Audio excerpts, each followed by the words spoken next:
दोस्तों ਮੈਨੂੰ ਉਮੀਦ ਹੈ ਕਿ ਤੁਸੀਂ ਮੇਰਾ ਪਿਛਲਾ ਵੀਡੀਓ ਜੋ ਐਂਟਰਪ੍ਰੀਨਿਓਰ ਵਰਕ ਵੀਜ਼ਾ ਕੈਟੇਗਰੀ ਦੇ ਬਾਰੇ ਸੀ ਉਹ ਜ਼ਰੂਰ ਦੇਖਿਆ ਹੋਵੇਗਾ। ਤਾਂ ਮੈਂ ਉਸ ਤੋਂ ਅੱਗੇ ਵਧਦੇ ਹੋਏ ਤੁਹਾਡੇ ਨਾਲ ਇਸ ਵੀਡੀਓ ਦੇ ਵਿੱਚ ਸ਼ੇਅਰ ਕਰਾਂਗਾ ਕੁਝ ਡਿਟੇਲਸ ਜੋ 120 ਪੁਆਇੰਟਸ ਕਿਵੇਂ ਕਲੇਮ ਕਰਨੇ ਹਨ, ਤਾਂ ਬਿਜ਼ਨਸ ਪਲਾਨ ਕਿਸ ਤਰੀਕੇ ਦੀ ਹੋਣੀ ਚਾਹੀਦੀ ਹੈ। ਸੋ ਪਹਿਲਾ ਜੋ ਪੁਆਇੰਟ 120 ਮਿਨੀਮਮ ਰਿਕੁਆਇਰਡ ਪੁਆਇੰਟਸ ਹਨ ਐਪਲੀਕੇਸ਼ਨ ਫਾਈਲ ਕਰਨ ਲਈ ਐਂਟਰਪ੍ਰੀਨਿਓਰ ਵੀਜ਼ਾ ਕੈਟੇਗਰੀ ਦੀ, ਉਹਨੂੰ ਤੁਸੀਂ ਕਿਵੇਂ ਕੈਲਕੂਲੇਟ ਕਰ ਸਕਦੇ ਹੋ। ਸਭ ਤੋਂ ਪਹਿਲਾਂ ਤੁਹਾਨੂੰ ਪੁਆਇੰਟਸ ਮਿਲਦੇ ਹਨ ਐਕਸਪੀਰੀਅੰਸ ਦੇ। ਸੋ ਅਗਰ ਉਹ ਤੁਹਾਡੀ ਤੁਸੀਂ ਪਹਿਲਾਂ ਵੀ ਆਪਣੀ ਹੋਮ ਕੰਟਰੀ ਦੇ ਵਿੱਚ ਬਿਜ਼ਨਸ ਹੀ ਕਰ ਰਹੇ ਹੋ ਅਤੇ ਉਸੇ ਤਰੀਕੇ ਦਾ ਬਿਜ਼ਨਸ ਤੁਸੀਂ ਨਿਊਜ਼ੀਲੈਂਡ ਦੇ ਵਿੱਚ ਕਰਨਾ ਚਾਹੁੰਦੇ ਹੋ, ਉਸੇ ਇੰਡਸਟਰੀ ਦਾ ਬਿਜ਼ਨਸ, ਤਾਂ ਤੁਸੀਂ ਪੁਆਇੰਟਸ ਕਲੇਮ ਕਰ ਸਕਦੇ ਹੋ ਰੈਲੇਵੈਂਟ ਸੈਲਫ ਇੰਪਲੋਇਮੈਂਟ ਦੇ, ਜੋ ਕਿ ਤੁਹਾਨੂੰ ਮਿਨੀਮਮ ਪੁਆਇੰਟਸ ਹੁੰਦੇ ਹਨ 3 ਸਾਲ ਦੇ 20 ਪੁਆਇੰਟ ਅਤੇ 5 ਸਾਲ ਜਾਂ ਉਸ ਤੋਂ ਵੱਧ ਦੇ 30 ਪੁਆਇੰਟ ਅਤੇ 10 ਸਾਲ ਤੋਂ ਵੱਧ ਦੇ ਐਕਸਪੀਰੀਅੰਸ ਦੇ 40 ਪੁਆਇੰਟ। ਅਤੇ ਜੇਕਰ ਤੁਹਾਡਾ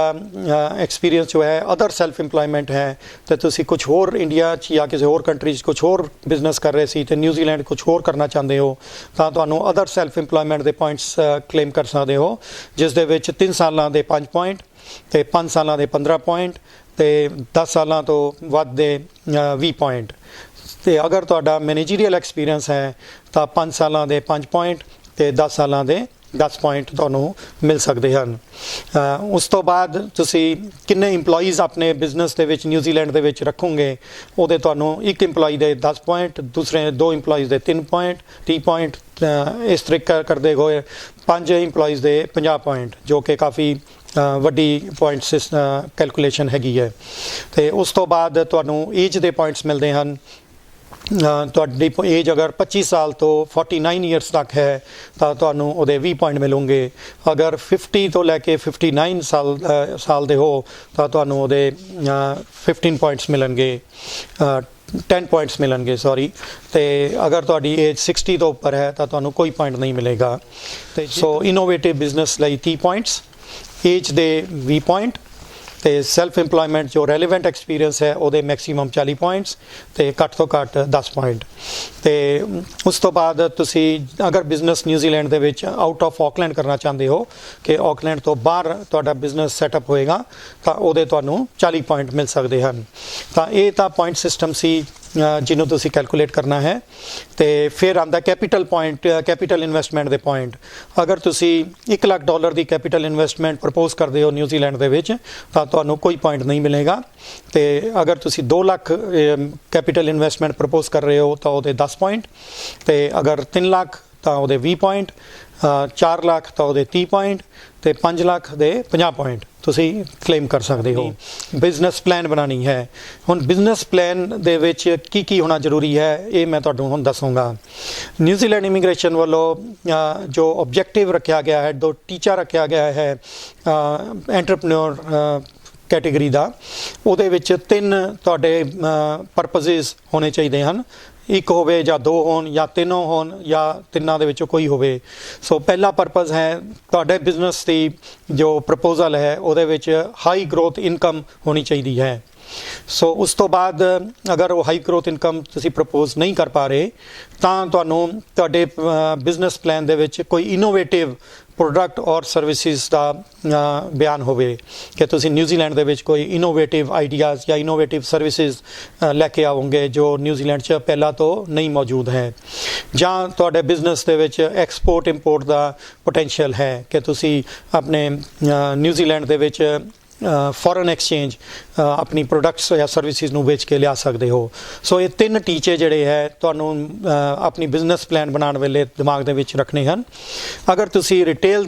ਦਾ ਕੋਈ ਬਿਜ਼ਨਸ ਕਰਨਾ ਚਾਹੁੰਦੇ ਹੋ ਤਾਂ ਮੇਰੀ ਸਲਾਹ ਹੈ ਕਿ ਨਿਊਜ਼ੀਲੈਂਡ ਇਮੀਗ੍ਰੇਸ਼ਨ ਉਸ ਨੂੰ ਨਹੀਂ ਪਸੰਦ ਕਰੇਗੀ ਅਨਲੈਸ ਕਿ ਉਹਦੇ ਵਿੱਚ ਕੋਈ ਇਨੋਵੇਟਿਵ ਆਈਡੀਆਜ਼ ਹੋਣ ਜਾਂ ਉਹਦੇ ਵਿੱਚ ਹਾਈ ਗਰੋਥ ਦਾ ਤੁਸੀਂ ਅੰਦਾਜ਼ਾ ਦੇ ਸਕੋ ਕਿ ਉਸ ਬਿਜ਼ਨਸ ਦੇ ਵਿੱਚ ਹਾਈ ਗਰੋਥ ਕਿਵੇਂ ਹੋਏਗੀ। ਨਿਊਜ਼ੀਲੈਂਡ ਗਵਰਨਮੈਂਟ ਜਾਂ ਨਿਊਜ਼ੀਲੈਂਡ ਇਮੀਗ੍ਰੇਸ਼ਨ ਰਿਟੇਲ ਬਿਜ਼ਨੈਸਿਸ ਦੇ ਵਿੱਚ ਕੰਪੀਟੀਸ਼ਨ ਪੈਦਾ ਕਰਨ ਲਈ ਐਂਟਰਪ੍ਰੀਨਿਓਰ ਵੀਜ਼ੇ ਨਹੀਂ ਦੇਣਾ ਚਾਹੇਗੀ। ਤੁਹਾਡੇ ਬਿਜ਼ਨਸ ਨੂੰ ਹਾਈ ਗਰੋਥ ਪ੍ਰੂਵ ਕਰਨ ਦੇ ਲਈ ਤੁਹਾਨੂੰ ਕੋਈ ਐਸੀ ਚੀਜ਼ਾਂ ਦੱਸਣੀ ਪੈਣਗੀਆਂ, ਇਨਕਲੂਡ ਕਰਨੀਆਂ ਹੋਣਗੀਆਂ ਜੋ ਨਿਊਜ਼ੀਲੈਂਡ ਦੇ ਵਿੱਚ ਤੁਹਾਡੇ ਬਿਜ਼ਨਸ ਦੇ ਲਈ ਸਪੈਸ਼ਲ ਹੋਣ, ਖਾਸ ਹੋਣ, ਕਿਸੇ ਹੋਰ ਬਿਜ਼ਨਸ ਦੇ ਵਿੱਚ ਉਹ ਫੈਸਿਲਿਟੀਜ਼ ਜਾਂ ਸਰਵਿਸਿਜ਼ ਜਾਂ ਉਹ ਪ੍ਰੋਡਕਟਸ ਨਾ ਹੋਣ।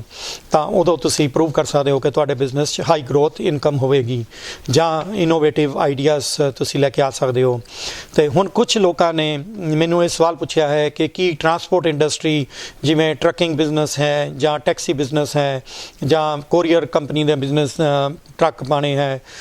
ਕੰਟਰੈਕਟਰਸ ਹੈ, ਉਸ ਤਰ੍ਹਾਂ ਦੇ ਬਿਜ਼ਨਸਿਸ ਨੂੰ ਕੀ ਐਂਟਰਪ੍ਰੀਨਿਓਰ ਵੀਜ਼ਾ ਮਿਲ ਸਕਦਾ ਹੈ? ਤਾਂ ਮੇਰੇ ਸਲਾਹ ਹੈ ਬਿਲਕੁਲ ਨਹੀਂ ਮਿਲ ਸਕਦਾ, ਕਿਉਂਕਿ ਇਹ 3 ਆਬਜੈਕਟਿਵਸ ਜੋ ਮੈਂ ਤੁਹਾਨੂੰ ਦੱਸੇ ਹੈ, ਹਾਈ ਗਰੋਥ, ਇਨੋਵੇਟਿਵ ਅਤੇ ਐਕਸਪੋਰਟ ਪੋਟੈਂਸ਼ੀਅਲ ਰਿਟੇਲ ਦੇ ਬਿਜ਼ਨਸ 'ਚ ਜਾਂ ਜਿਹੜੇ ਤੁਹਾਡੇ ਟਰਾਂਸਪੋਰਟ ਇੰਡਸਟਰੀ ਦੇ ਬਿਜ਼ਨਸਿਸ ਹਨ, ਇਹਦੇ ਵਿੱਚ ਪੋਟੈਂਸ਼ੀਅਲ, ਇਹ ਤਿੰਨਾਂ ਦੇ ਵਿੱਚ ਕਿਸੇ ਦਾ ਪੋਟੈਂਸ਼ੀਅਲ ਨਹੀਂ। ਸੈਕਿੰਡ ਇੰਡਸਟਰੀ ਆਉਂਦੀ ਹੈ ਰਿਟੇਲ ਦੀ। ਰਿਟੇਲ ਇੰਡਸਟਰੀ ਜਿਵੇਂ ਗਰੋਸਰੀ ਸਟੋਰ, ਸੁਪਰ ਮਾਰਕੀਟਸ ਜਾਂ ਪੈਟਰੋਲ ਸਟੇਸ਼ਨਸ, ਇਹਦੇ ਵਿੱਚ ਐਕਸਪੋਰਟ ਇੰਪੋਰਟ ਦਾ ਕੋਈ ਸਕੋਪ ਨਹੀਂ ਹੈ। ਤੁਸੀਂ ਹਾਈ ਗਰੋਥ ਅਤੇ ਇਨੋਵੇਟਿਵ ਆਈਡੀਆਜ਼ ਵੀ ਪ੍ਰੂਵ ਨਹੀਂ ਕਰ ਪਾਓਗੇ ਰਿਟੇਲ ਇੰਡਸਟਰੀ ਦੇ ਵਿੱਚ। ਤੀਸਰਾ ਆਉਂਦਾ ਹੈ ਕਿ ਟੂਰਿਜ਼ਮ, ਏਵੀਏਸ਼ਨ ਜਿਵੇਂ ਟਰੈਵਲ ਏਜੰਸੀਜ਼ ਹਨ, ਜਾਂ ਤੁਹਾਡੀ ਮੋਟਲਸ, ਹੋਟਲਸ, ਹੌਸਪੀਟੈਲਿਟੀ ਇੰਡਸਟਰੀ ਹੈ, ਜਾਂ ਜਿਹੜੀ ਰੈਸਟੋਰੈਂਟਸ ਵਗੈਰਾ ਹੈ, ਕੁਜ਼ੀਨਸ ਹਨ, ਇੰਡੀਅਨ ਕੁਜ਼ੀਨਸ, ਇਹਨਾਂ ਦੇ ਵਿੱਚ ਵੀ ਜੇਕਰ ਤੁਸੀਂ ਇਹ ਪ੍ਰੂਵ ਨਹੀਂ ਕਰ ਪਾਉਂਦੇ ਕਿ ਤੁਹਾਡੇ ਬਿਜ਼ਨਸ ਦੇ ਵਿੱਚ ਹਾਈ ਗਰੋਥ ਇਨਕਮ ਕਿਵੇਂ ਹੋਵੇਗੀ, ਅਤੇ ਉਸ ਤੋਂ ਬਿਨਾਂ ਤੁਹਾਡੀ ਬਿਜ਼ਨਸ ਪਲਾਨ ਜਿਹੜੀ ਹੈ ਉਹ ਪਸੰਦ ਨਹੀਂ ਕੀਤੀ ਜਾ ਸਕਦੀ, ਕਿਉਂਕਿ ਤੁਸੀਂ ਆਬਜੈਕਟਿਵ ਜਿਹੜੇ 3 ਆਬਜੈਕਟਿਵ ਇਮੀਗ੍ਰੇਸ਼ਨ ਆਫਿਸਰ ਇੱਕ ਬਿਜ਼ਨਸ ਪਲਾਨ ਦੇ ਵਿੱਚ ਦੇਖਦਾ ਹੈ, ਉਹ ਤਿੰਨਾਂ ਦੇ ਵਿੱਚੋਂ ਕੋਈ ਵੀ ਮੀਟ ਨਹੀਂ ਕਰਦਾ। ਸੋ ਕਿਹੜੇ ਬਿਜ਼ਨਸਿਸ ਦੇ ਵਿੱਚ ਤੁਸੀਂ ਪ੍ਰੂਵ ਕਰ ਸਕਦੇ ਹੋ ਜਾਂ ਪ੍ਰਪੋਜ਼ ਕਰ ਸਕਦੇ ਹੋ ਕਿ ਤੁਹਾਡੇ 3 ਆਬਜੈਕਟਿਵਸ ਦੇ ਵਿੱਚੋਂ ਕੋਈ ਆਬਜੈਕਟਿਵ, ਭਾਵੇਂ ਉਹ ਹਾਈ ਗਰੋਥ ਦਾ ਹੋਵੇ, ਭਾਵੇਂ ਉਹ ਇਨੋਵੇਸ਼ਨ ਦਾ ਹੋਵੇ, ਭਾਵੇਂ ਉਹ ਐਕਸਪੋਰਟ ਪੋਟੈਂਸ਼ੀਅਲ ਹੋਵੇ, ਤੁਸੀਂ ਕਿਵੇਂ ਪ੍ਰੂਵ ਕਰ ਸਕਦੇ ਹੋ? ਸੋ ਉਹ ਬਿਜ਼ਨਸਿਸ ਹੋ ਸਕਦੇ ਹਨ IT ਦੇ ਇੰਡਸਟਰੀ ਦੇ, ਕਿ ਤੁਹਾਡੇ ਕੋਲ ਕੋਈ ਐਸੀ ਸਕਿੱਲਸ ਹਨ ਜੋ ਤੁਸੀਂ ਨਿਊਜ਼ੀਲੈਂਡ ਦੇ ਵਿੱਚ ਆ ਕੇ ਨਿਊਜ਼ੀਲੈਂਡਰਸ ਨੂੰ ਟ੍ਰੇਨ ਕਰੋਗੇ, ਅਤੇ ਫਿਰ ਉਸ ਟ੍ਰੇਨਿੰਗ ਤੋਂ ਬਣਾਏ ਹੋਏ ਜੋ ਵੀ ਪ੍ਰੋਡਕਟਸ ਜਾਂ ਸਰਵਿਸਿਜ਼ ਹਨ ਉਹਨੂੰ ਤੁਸੀਂ ਬਾਹਰਲੀ ਕੰਟਰੀਜ਼ ਦੇ ਵਿੱਚ ਵੇਚੋਗੇ ਅਤੇ ਨਿਊਜ਼ੀਲੈਂਡ ਦੇ ਵਿੱਚ ਫੋਰਨ ਐਕਸਚੇਂਜ ਲੈ ਕੇ ਆਉਂਗੇ। ਸੋ IT ਸੈਕਟਰ ਤੋਂ ਬਾਅਦ ਤੁਹਾਡੀ ਮੈਨੂਫੈਕਚਰਿੰਗ ਸੈਕਟਰ ਹੋ ਸਕਦਾ ਹੈ, ਜਿਵੇਂ ਨਿਊਜ਼ੀਲੈਂਡ ਦੇ ਨੈਚੁਰਲ ਰਿਸੋਰਸਿਸ ਨੂੰ ਤੁਸੀਂ ਯੂਜ਼ ਕਰਕੇ, ਭਾਵੇਂ ਉਹ ਵੁੱਡ ਹੈ, ਭਾਵੇਂ ਉਹ ਡੇਅਰੀ ਪ੍ਰੋਡਕਟਸ ਹਨ, ਭਾਵੇਂ ਉਹ ਸੀ ਫੂਡ ਹੈ, ਭਾਵੇਂ ਉਹ ਹਨੀ ਹੈ, ਜਾਂ ਫਰੂਟ ਹੈ ਜਿਵੇਂ ਕੀਵੀ ਫਰੂਟ ਜਾਂ ਐਪਲ ਫਰੂਟ ਜਾਂ ਗ੍ਰੇਪਸ, ਨਿਊਜ਼ੀਲੈਂਡ ਦੇ ਵਿੱਚ ਖਾਸ ਕੀਮਤ ਰੱਖਦੇ ਹਨ ਅਤੇ ਉਹਨਾਂ ਦੀ ਖਾਸ ਕੁਆਲਿਟੀ ਹੁੰਦੀ ਹੈ ਅਤੇ ਉਹ ਵਰਲਡ ਓਵਰ ਪ੍ਰਸਿੱਧ ਹਨ। ਤਾਂ ਤੁਸੀਂ ਉਹਨਾਂ ਤੋਂ, ਐਸੇ ਰਿਸੋਰਸਿਸ ਤੋਂ ਤੁਸੀਂ ਕੋਈ ਚੀਜ਼ ਮੈਨੂਫੈਕਚਰ ਕਰਕੇ, ਬਾਈ ਪ੍ਰੋਡਕਟ ਬਣਾ ਕੇ, ਆਪਣਾ ਬ੍ਰਾਂਡ ਕ੍ਰੀਏਟ ਕਰਕੇ ਤੁਸੀਂ ਲੋਕਲ ਬੰਦਿਆਂ ਨੂੰ ਨੌਕਰੀ ਦੇ ਕੇ ਜੋ ਵੀ ਸਮਾਨ ਤੁਸੀਂ ਬਣਾਓਗੇ ਉਹਨੂੰ ਬਾਹਰਲੀ ਕੰਟਰੀਜ਼ ਦੇ ਵਿੱਚ ਅਗਰ ਤੁਸੀਂ ਵੇਚਦੇ ਹੋ ਤਾਂ ਉਹਦੇ ਨਾਲ foreign exchange, export import potential ਆ ਜਾਂਦਾ ਹੈ, ਅਤੇ ਹਾਈ ਗਰੋਥ ਤੁਸੀਂ ਪ੍ਰੂਵ ਕਰ ਸਕਦੇ ਹੋ ਕਿ ਤੁਸੀਂ ਜੋ ਪ੍ਰੋਡਕਟਸ ਔਰ ਸਰਵਿਸਿਜ਼ ਬਣਾ ਕੇ ਬ੍ਰਾਂਡ ਕਰੋਗੇ ਉਹਦੀ ਜੋ ਇਨਕਮ ਬਾਹਰੋਂ ਆਏਗੀ ਫੋਰਨ ਕੰਟਰੀਜ਼ ਤੋਂ, ਉਹ ਨਿਊਜ਼ੀਲੈਂਡ ਦੇ ਲੋਕਲ ਬਿਜ਼ਨਸਿਸ ਤੋਂ ਕਾਫੀ ਵੱਧ ਹੋਵੇਗੀ। ਸੋ ਜਿਵੇਂ ਕੋਈ ਡਾਇਮੰਡ ਜੁਐਲਰ ਹੈ ਜਾਂ ਗੋਲਡ ਜੁਐਲਰ ਹੈ ਜਾਂ ਸਿਲਵਰ ਦਾ ਜੁਐਲਰ ਹੈ ਹੋਮ ਕੰਟਰੀ ਦੇ ਵਿੱਚ, ਅਤੇ ਉਹਦੇ ਕੋਲ ਖਾਸ ਤਕਨੀਕ ਹੈ ਕਿ ਉਹ ਨਿਊਜ਼ੀਲੈਂਡਰਸ ਨੂੰ ਅਤੇ ਮਸ਼ੀਨਰੀ ਇਕੁਇਪਮੈਂਟ ਨੂੰ ਲਿਆ ਕੇ ਇੱਥੇ ਕੋਈ ਪ੍ਰੋਡਕਟਸ ਐਸੇ ਬਣਾਏ ਜੋ ਨਿਊਜ਼ੀਲੈਂਡ ਦੇ ਵਿੱਚ ਹੋਰ ਨਹੀਂ ਕਿਸੇ ਕੋਲ ਬਣ ਰਹੇ, ਅਤੇ ਉਹਨਾਂ ਨੂੰ ਪ੍ਰੋਡਕਟਸ ਨੂੰ ਬਾਹਰ ਦੀ ਕੰਟਰੀਜ਼ ਦੇ ਵਿੱਚ ਐਕਸਪੋਰਟ ਕਰਨਾ, ਅਤੇ ਉੱਥੋਂ ਜੋ ਇਨਕਮ ਜਨਰੇਸ਼ਨ ਅਤੇ ਫੋਰਨ ਐਕਸਚੇਂਜ ਆਏਗੀ ਉਹਦੇ ਤੋਂ ਹਾਈ ਗਰੋਥ ਇਨਕਮ ਪ੍ਰੂਵ ਹੋ ਸਕਦੀ ਹੈ। ਅਤੇ ਜਿਹੜੀ ਬਿਜ਼ਨਸ ਪਲਾਨ ਬਣਾਉਣ ਦੇ ਲਈ ਤੁਹਾਨੂੰ ਕੰਪੀਟੈਂਟ ਜੋ ਇਮੀਗ੍ਰੇਸ਼ਨ ਲਾਇਰ ਹਨ ਜਾਂ ਕੰਸਲਟੈਂਟਸ ਹਨ ਜਾਂ ਅਕਾਊਂਟੈਂਟਸ ਹਨ ਜਿਨ੍ਹਾਂ ਨੂੰ ਐਕਸਪੀਰੀਅੰਸ ਹੈ ਕਿ ਇਹ ਆਬਜੈਕਟਿਵਸ ਕਿਵੇਂ ਮੀਟ ਕਰਨੇ ਹਨ, ਉਹ ਤੁਹਾਨੂੰ ਹਾਇਰ ਕਰਨੇ ਚਾਹੀਦੇ ਹੈ। ਜੇਕਰ ਤੁਸੀਂ ਮੈਨੂੰ ਅੰਗੇਜ ਕਰਨਾ ਚਾਹੁੰਦੇ ਹੋ ਤਾਂ ਤੁਸੀਂ ਮੈਨੂੰ ਕੰਟੈਕਟ ਕਰ ਸਕਦੇ ਹੋ ਮੇਰੇ ਫ਼ੋਨ ਨੰਬਰ, ਜਾਂ ਤੁਸੀਂ ਮੈਨੂੰ ਈਮੇਲ ਕਰਕੇ ਆਪਣਾ ਕੋਈ ਵੀ ਸਵਾਲ ਜਾਂ ਮੈਨੂੰ ਅੰਗੇਜ ਕਰਨ ਲਈ ਇੰਸਟਰਕਸ਼ਨਸ ਦੇ ਸਕਦੇ ਹੋ। ਤੁਸੀਂ ਅਗਰ ਤੁਹਾਡਾ ਕੋਈ ਵੀ ਹੋਰ ਕੁਐਸਚਨ ਹੋਵੇ ਐਂਟਰਪ੍ਰੀਨਿਓਰ ਵੀਜ਼ਾ ਕੈਟੇਗਰੀ ਬਾਰੇ ਜਾਂ ਇਨਵੈਸਟਰ ਕੈਟੇਗਰੀ ਬਾਰੇ ਉਹ ਤੁਸੀਂ ਮੈਨੂੰ ਪੁੱਛ ਸਕਦੇ ਹੋ। ਤੁਸੀਂ ਇਹ ਮੇਰਾ ਵੀਡੀਓ ਦੇਖਿਆ, ਤੁਹਾਡਾ ਬਹੁਤ ਬਹੁਤ ਧੰਨਵਾਦ। ਅਗਲੇ ਵੀਡੀਓ ਦੇ ਵਿੱਚ ਮੈਂ ਤੁਹਾਨੂੰ ਬਿਜ਼ਨਸ ਪਲਾਨ ਦੇ ਬਾਰੇ ਕੁਝ ਹੋਰ ਵਿਸਥਾਰ 'ਚ ਸ਼ਾਇਦ ਦੱਸਾਂਗਾ ਕਿ ਤੁਸੀਂ ਬਿਜ਼ਨਸ ਪਲਾਨ ਨੂੰ ਕਿਵੇਂ ਇਮੀਗ੍ਰੇਸ਼ਨ ਆਫਿਸਰ ਕੋਲ ਪੇਸ਼ ਕਰਨਾ ਹੈ, ਜਿਸ ਨਾਲ ਤੁਹਾਡੀ ਜੋ ਪਲਾਨ ਹੈ ਉਹਨੂੰ